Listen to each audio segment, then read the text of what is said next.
Masayang ikinasal na ngayon si Michelle Madrigal kay Kevin Neal. Inanunsyo ni Michelle ang kanyang kasal kay Kevin Neal noong Hulyo 22 sa Instagram. Nilagyan niya ng caption ang kanyang reel ng signed, sealed, delivered. Ang aktres, na ngayon ay nakabase sa Texas, ay nagbahagi noong Hunyo na siya ay magpapakasal na.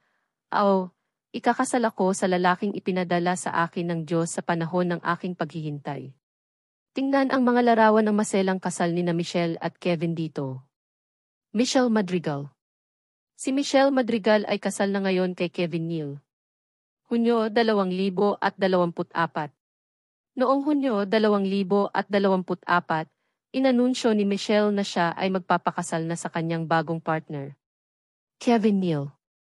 Inilarawan ni Michelle si Kevin bilang isang partner kay Kristo, kasosyo sa negosyo, at pinakamagaling na ama-amahan kay Anika. Kasal. Nagkaroon ng maselang kasal sina Michelle at Kevin sa Texas noong Hulyo 22. Travis County Courthouse. Ginanap ito sa Travis County Courthouse. Masaya. Sa kanyang post, inilarawan ni Michelle ang kanyang nararamdaman tungkol sa kanilang maselang kasal ni Kevin. Nagkaroon kami ni Kevin ng isang napaka-intimate na unyon kahapon. Habang plano pa rin naming ipagdiwang ang aming kasal kasama ang aming mga mahal sa buhay, sa ngayon, kami ay labis na masaya na mag-asawa na. Kami ay 2 taong naghahanap sa Panginoon upang lumago ng paisa-isa at bilang magkapareha, at gabayan si Anika at ang aming mga magiging anak. Pananampalataya. Sumulat si Michelle tungkol sa kanilang pananampalataya at mga layunin para sa kanilang pamilya.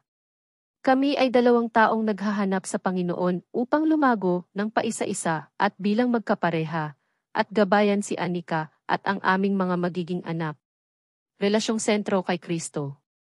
Ayon kay Michelle, ang kanyang dasal ay sinagot nang makilala niya si Kevin, na ngayon ay kanyang panghabang buhay na partner.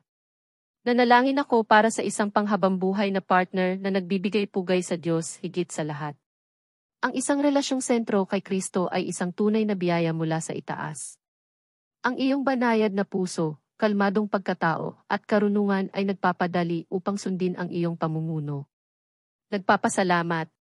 Nagpahayag ng pasasalamat si Michelle sa pagmamahal ni Kevin sa kanyang anak na si Anika. Si Anika ay anak ni Michelle at ng kanyang dating asawa na si Troy Wolfo.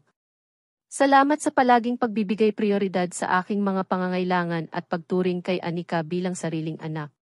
Gustong-gusto kong magkasama tayo sa buhay at inaasahan kong magkaroon pa tayo ng higit pang mga anak. Pagmamahal at kaligayahan. Puno ng pagmamahal at kaligayahan sina Michelle at Kevin sa kanilang mga larawan ng kasal. Mga mensahe. Nakakatanggap si Michelle ng magaganda at taos-pusong mensahe mula sa kanyang pamilya at mga kaibigan sa kanyang post sa kasal. Bagong buhay. Ang mga bagong kasal ay handa nang magsimula ng bagong kabanata sa kanilang relasyon.